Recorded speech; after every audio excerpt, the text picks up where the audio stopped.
Hello दोस्तों, आज जो है हम अकाउंटिंग फॉर मैनेजर डिसीजन का जो है रिवीजन करने जा रहे हैं and we are starting with the unit number first. हमारे सामने क्वेश्चन नंबर फर्स्ट है, what is management accounting, discuss the functions and importance of management accounting. और इसके फंक्शंस क्या हैं या इसका इंपॉर्टेंस क्या है, late us see.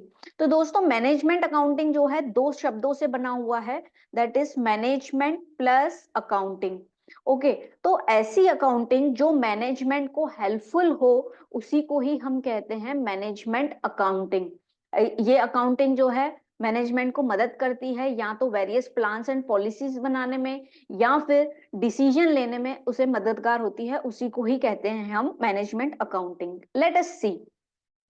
It is a method of accounting that creates statement, reports, and documents that helps management in making better decision related to their business performance.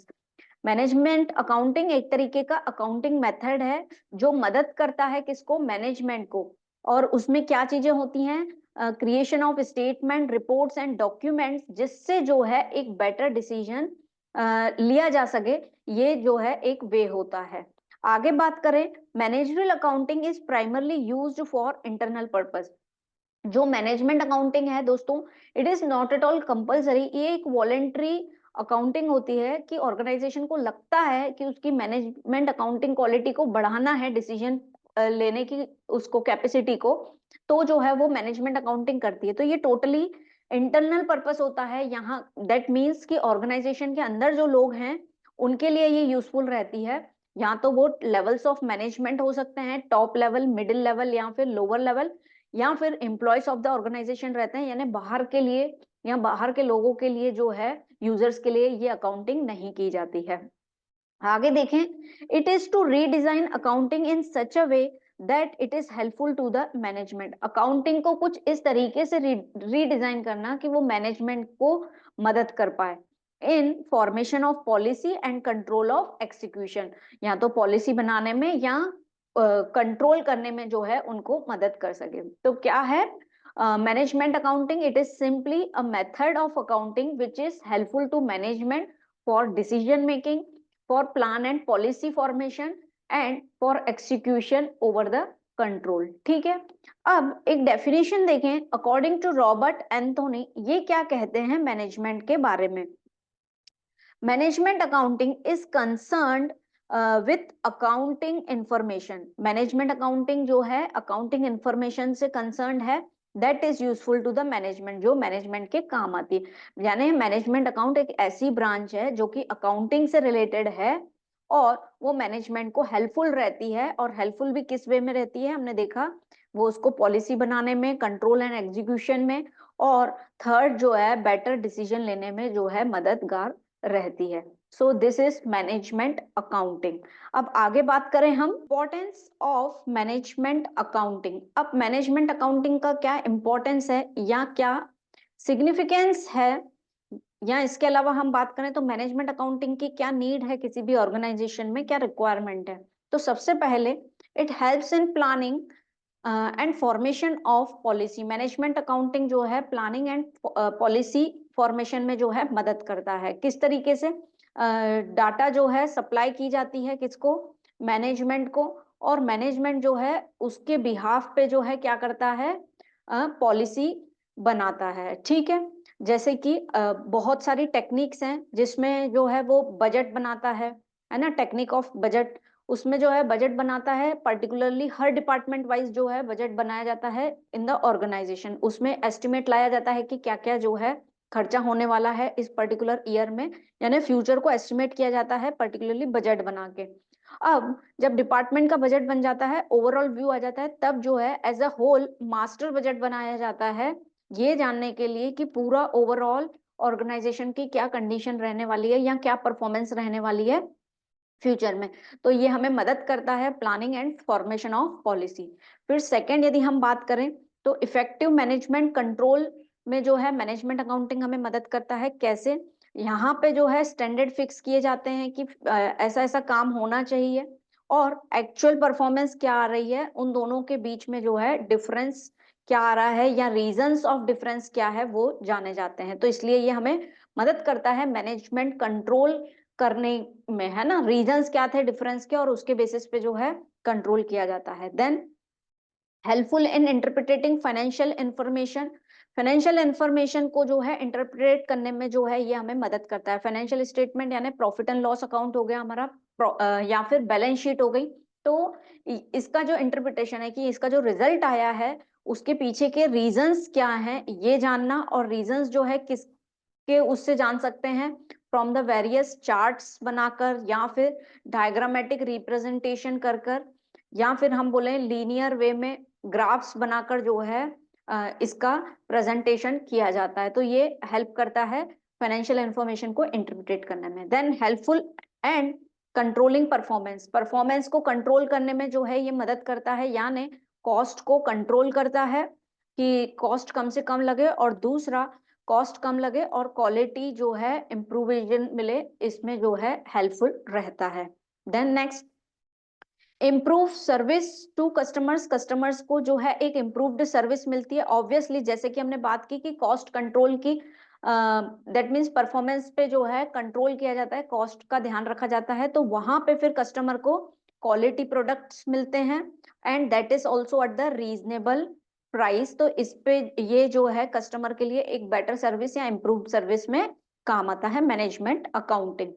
Yes, increase in efficiency. अब increase किसी भी organisation की जो है efficiency कैसे बढ़ेगी, that means उनका cost control हो रहा है, क्वालिटी प्रोडक्ट्स जनरेट हो रहे हैं, रीजनेबल प्राइस हो रहा है, तो अब वो अपनी उनकी कैपेसिटी जो है बढ़ गई है, तो अब वो जो है एक्सपांशन के लिए जो है सोच पाएंगे, या फिर डाइवर्सिफिकेशन, यदि उनको लगता है कि हमें जो है अपने प्रोडक्ट में डाइवर्सिफाई करना चाहिए, यानी हमें दूसरे मार्केट में एंटर होना चाहिए, या प्रोडक्ट रेंज में जो है आगे बढ़ना चाहिए, तो इस तरीके से जो है उनकी इफिशियंसी जो है इंक्रीज होती है।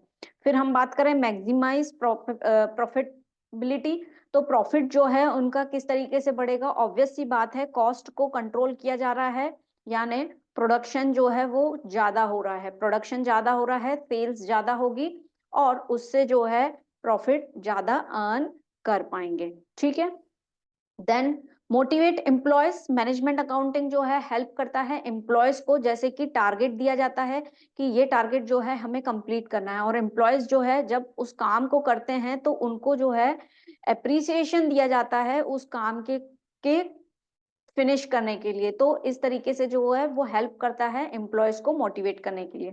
Then helpful in decision making, ये मदद करता है डिसीजन मेकिंग में, या तो पॉलिसी बनाने में, या इससे रिलेटेड की प्रोडक्शन जो है कितना होना चाहिए, सेल्स रिगार्डिंग जो है पॉलिसीज जो है डिस्ट्रीब्यूशन किस तरीके से होना चाहिए, हर वो चीज का डिसीजन लेना जो कि ऑर्गेनाइजेशन में इम्पोर्टेंट है। Maybe it may be related to production, it may be related to distribution, या फिर इसके अलावा अकाउंटिंग रिलेटेड डिसीजन हो, या फिर रिक्रूटमेंट रिलेटेड डिसीजन हो, तो ये उसमें मददगार रहता है। देन कोऑर्डिनेशन, मैनेजमेंट अकाउंटिंग जो है हेल्प करता है सामंजस्य रखने में, कोऑर्डिनेट करने में टू द वेरियस डिपार्टमेंट, जो अलग अलग डिपार्टमेंट जनरेट होते हैं और इनके जो अलग अलग से बजटरी फंक्शंस होते हैं, तो इनको एज अ होल बांधे रखना, अलग अलग डिपार्टमेंट को, ये काम जो है मैनेजमेंट अकाउंटिंग करता है।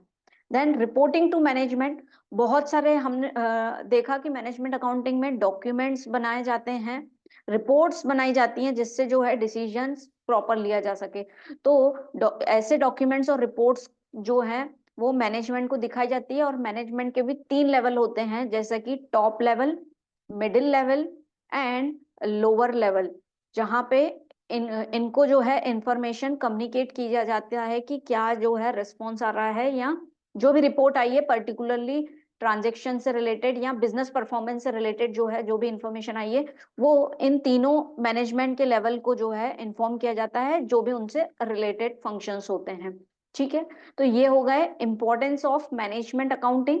अब बात करते हैं हम functions of management accounting. Management accounting के क्या फंक्शंस होते हैं, या फिर मैनेजमेंट अकाउंटिंग का क्या रोल होता है, वो हम देखते हैं। तो सबसे पहले मैनेजमेंट अकाउंटिंग प्लानिंग करता है, जैसे कि हमने देखा प्लानिंग रिगार्डिंग क्या करेगा, डॉक्यूमेंट्स या जो भी इंफॉर्मेशन उनके पास है उसके रिगार्डिंग जो है वो प्लान आउट करेगा, रिगार्डिंग द रिसोर्सेस अवेलेबिलिटी, यानी जो भी उनके पास रिपोर्ट्स एंड ऑल हैं उसके बेसिस पे प्लान आउट करेगा फॉर द फ्यूचर, फोरकास्ट करेगा ऑन द बेसिस ऑफ, जैसे हमने देखा कि बजटरी जो है किस तरीके से बनाना है ना। फोरकास्टिंग में ये बजट बनेगा और उसमें जो है पूरे के पूरे एस्टिमेट्स आएंगे कि किस तरीके से जो है कौन कौन सी जो है पॉलिसी फ्यूचर में ऑर्गेनाइजेशन में चलनी है, उसके लिए कितना खर्चा आएगा, किस तरीके से होगा, ये सब चीजें जो है की जाती है ना। प्लानिंग रिगार्डिंग किस चीज से रिलेटेड होगी, तो आप यहाँ पे लिख सकते हो पॉलिसी से रिगार्डिंग। फ्यूचर में जो है फ्यूचर को फोरकास्ट करने की कैपेसिटी जो है मैनेजमेंट का रोल रहता है कि वो फोरकास्टिंग कर पाए कि फ्यूचर में ऑर्गेनाइजेशन में क्या क्या होना है। देन कोऑर्डिनेशन, अभी हमने बात की थी कि अलग अलग डिपार्टमेंट्स में जो है कोऑर्डिनेशन रखना, कि उनको जो है एक साथ बांधे रखना, because all the departments are dependent on each other.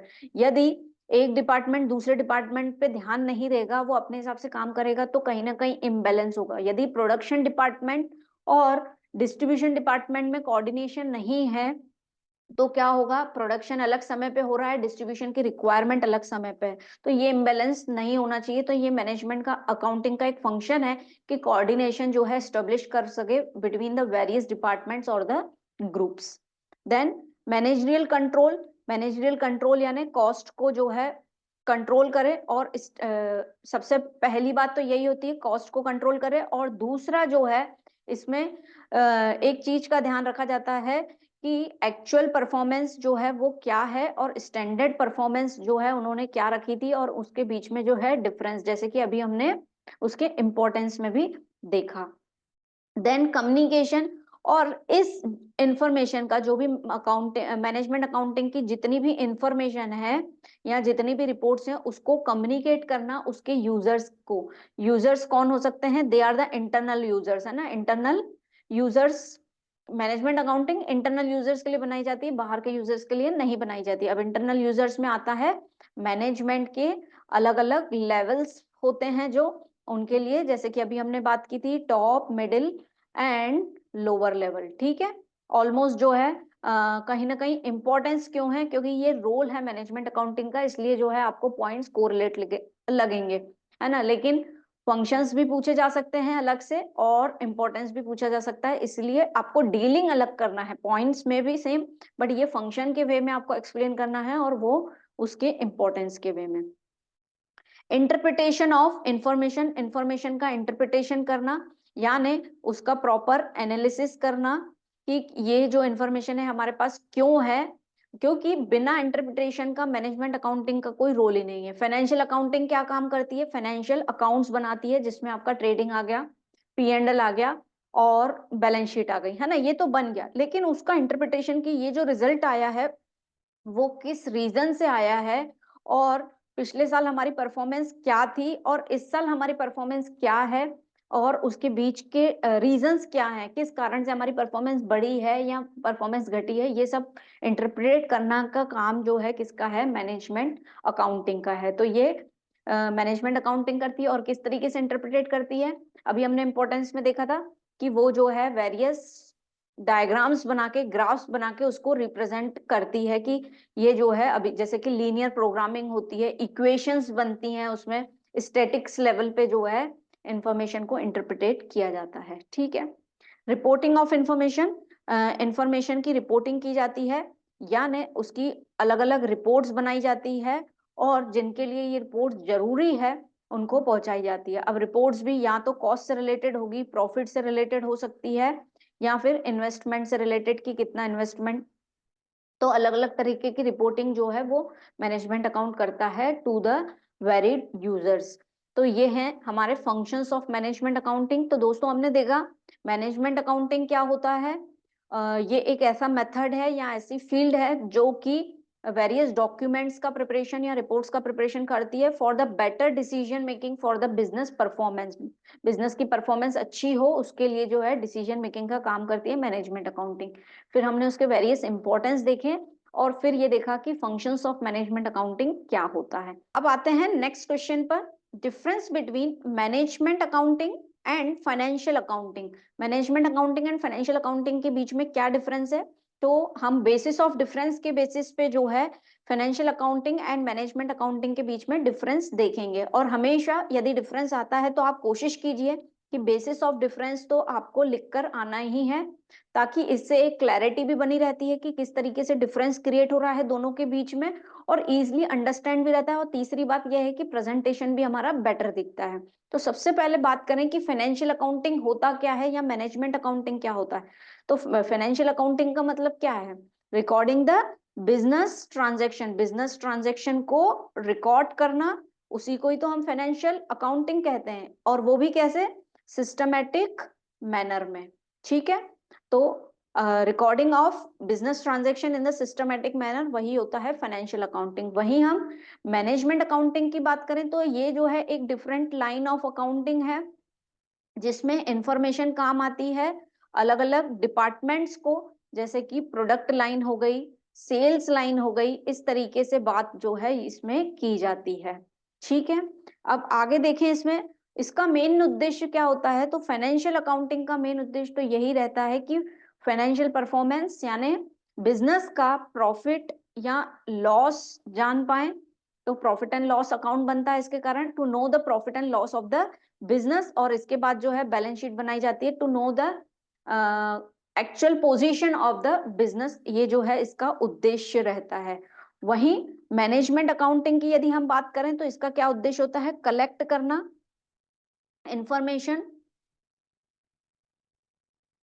Okay, of the various groups, और उसको कलेक्ट करके जो है जिस डिपार्टमेंट में जो रिक्वायरमेंट है वो काम जो है करना। ठीक है, यस। कवरेज, यदि कवरेज की बात करें तो फाइनेंशियल अकाउंटिंग जो है किस चीज को कवर करती है? टू द ट्रांजैक्शंस जो है उसको एनालिसिस करती है, रिकॉर्ड करती है, और फिर जो है अकाउंट्स को जो है वेरियस अकाउंट्स को जो है कवर करती है। और वहीं मैनेजमेंट अकाउंट की यदि ऐसी बात करें तो यहाँ पे एज सच कोई कवरेज नहीं होता है।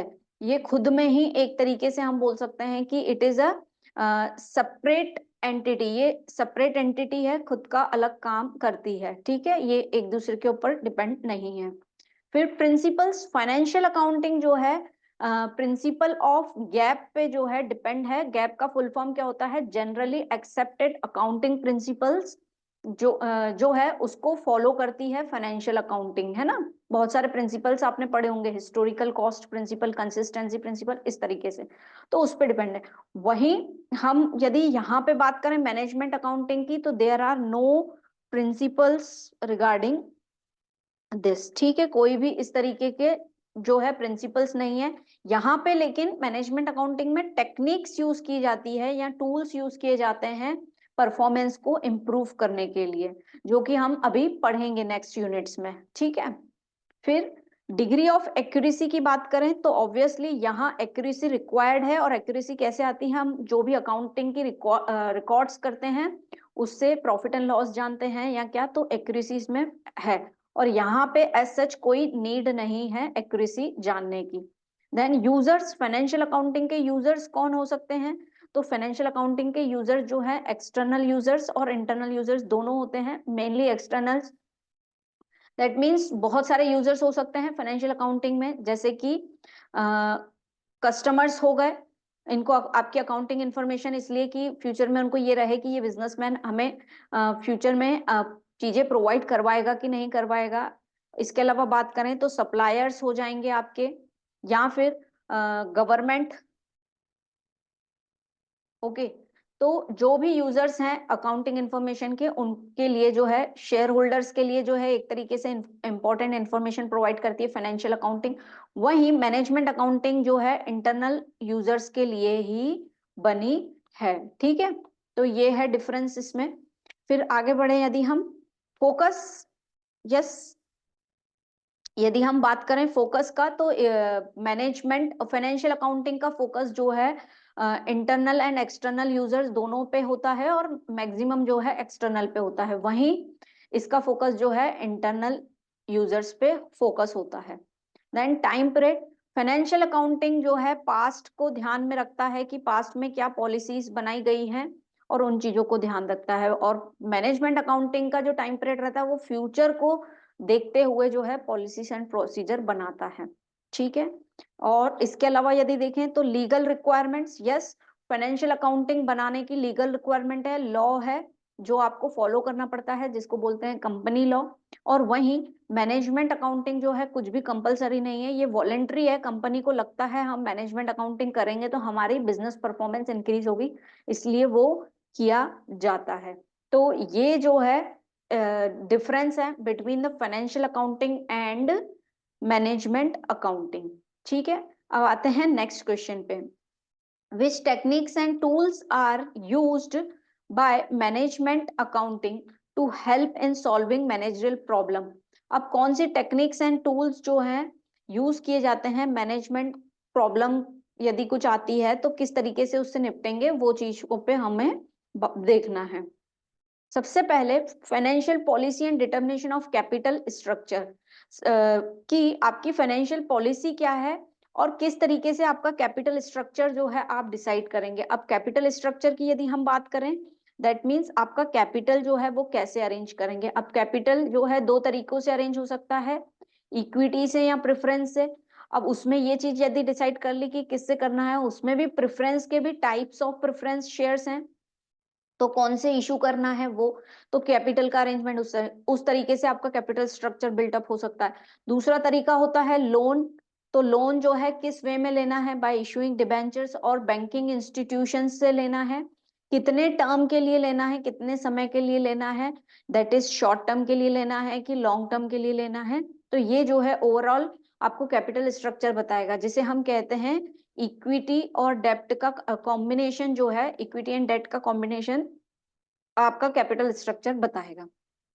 तो एक ये टूल होता है मैनेजरियल प्रॉब्लम को सॉल्व करने का, कि जब नहीं समझ में आ रहा है कैपिटल स्ट्रक्चर तो इस तरीके से जो है डिसाइड करना कि कौन सा कैपिटल, फिर लोन में भी किस टाइप का और क्या रेट ऑफ इंटरेस्ट देना पड़ेगा और ये सब चीजें। फिर financial statement analysis, financial statement analysis में जो है वेरियस ग्राफ्स बनाए जाते हैं और जो है स्टेटमेंट्स बनाए जाते हैं, जिसमें हम कंपैरेटिव स्टेटमेंट बनाते हैं, कॉमन साइज स्टेटमेंट बनाते हैं कि पिछले ईयर की परफॉर्मेंस के बेसिस पे इस साल का परफॉर्मेंस जो है वो क्या है, और ये इसका प्रॉफिट एंड लॉस भी बनता है और बैलेंस शीट भी बनती है, और इसके बेसिस पे फाइनेंशियल स्टेटमेंट के बेसिस पे जो है एनालिसिस किया जाता है बिजनेस परफॉर्मेंस का। ठीक है, फिर जो है बजटरी कंट्रोल, इस बजटरी कंट्रोल में जो है बजट बना के जो है चीजों को जो है कंट्रोल किया जाता है। बजट बना के यानी पहले से ही एस्टिमेट्स निकाले जाते हैं, ताकि एक स्टैंडर्ड हमें मिल जाए कि कितना जो है आपका फाइनेंशियली खर्चा आने वाला है, और उसके हिसाब से जो है वो एक टेक्निक है अपने बजट को कंट्रोल करने की, है ना, कि अगर कुछ ओवर एक्सपेंडिचर दिख रहा है तो उसको हम कैसे कंट्रोल कर सकते हैं। ठीक है, देन स्टैंडर्ड कॉस्टिंग एक मेथड ऑफ कॉस्टिंग है जो हमें मैनेजमेंट अकाउंटिंग को हेल्प करती है। इसमें क्या होता है, एक स्टैंडर्ड फिक्स किया जाता है, चाहे वो कॉस्ट का हो, कि स्टैंडर्ड कॉस्ट ये होना चाहिए हमारे प्रोडक्ट का। एक्चुअल चेंज हो सकता है, जब एक्चुअल होगा तब इन दोनों का डिफरेंस जो है फॉर्मूला बेस्ड निकाला जाता है कि स्टैंडर्ड और एक्चुअल में डिफरेंस है, और वो डिफरेंस जो है फेवरेबल है कि फेवरेबल नहीं है, ये जाना जाता है। वैसे ही स्टैंडर्ड कॉस्ट, ऐसे ही स्टैंडर्ड प्राइस और एक्चुअल प्राइस के बीच में जो है डिफरेंस निकाला जाता है, तो ये होती है स्टैंडर्ड कॉस्टिंग, यानी एक स्टैंडर्ड पहले से ही प्री डिटरमाइन किया जाता है और फिर एक्चुअल परफॉर्मेंस के बाद उसका रिजल्ट जो है इंटरप्रिटेट किया जाता है। ठीक है, फिर हिस्टोरिकल कॉस्ट अकाउंटिंग जो है होती है, जिसमें एसेट्स को जो है रिकॉर्ड किया जाता है ऑन द कॉस्ट बेसिस, यानी जब आपने एसेट्स खरीदी हैं आप उस पर रिकॉर्ड करोगे, और उसके नेक्स्ट ईयर से जो है बुक वैल्यू पे रिकॉर्ड करोगे। बुक वैल्यू यानी उस कॉस्ट में से डेप्रिसिएशन को लेस करके, यानी इन सब डेप्रिसिएशन हो गया, और स्टॉक के वैल्यूएशन में स्टॉक की मेथड को, इन सब चीजों का ध्यान रखना ही हिस्टोरिकल कॉस्ट अकाउंटिंग या अकाउंट्स होता है। ठीक है, हिस्टोरिकल कॉस्ट अकाउंटिंग क्या होता है, ऐसी अकाउंटिंग जो हिस्टोरिक बेसिस पे होती है, कि कॉस्ट पे जो है एसेट्स को रिकॉर्ड करना है या बुक वैल्यू पे, विच एवर इज लेस। तो ये अलग अलग टेक्निक्स हैं। यस, आगे की टेक्निक्स देखते हैं। Fund flow statement, yes, fund flow statement इसलिए बनाया जाता है, इसमें ये देखा जाता है कि हमारे पास किन सोर्सेस से जो है पैसा आ रहा है, एंड हमारा पैसा जो है कहाँ लग रहा है। तो जिसे कहते हैं sources of fund and application of funds का जो है कॉलम बना के जो है ये ध्यान रखा जाता है कि फंड्स का फ्लो जो है किस वे में आ रहा है और क्या क्या रीजंस हैं यानी क्या सोर्सेस हैं जहां से आ रहा है और कहाँ हम उन फाइनेंस को लगा रहे हैं, तो ये होता है फंड फ्लो स्टेटमेंट।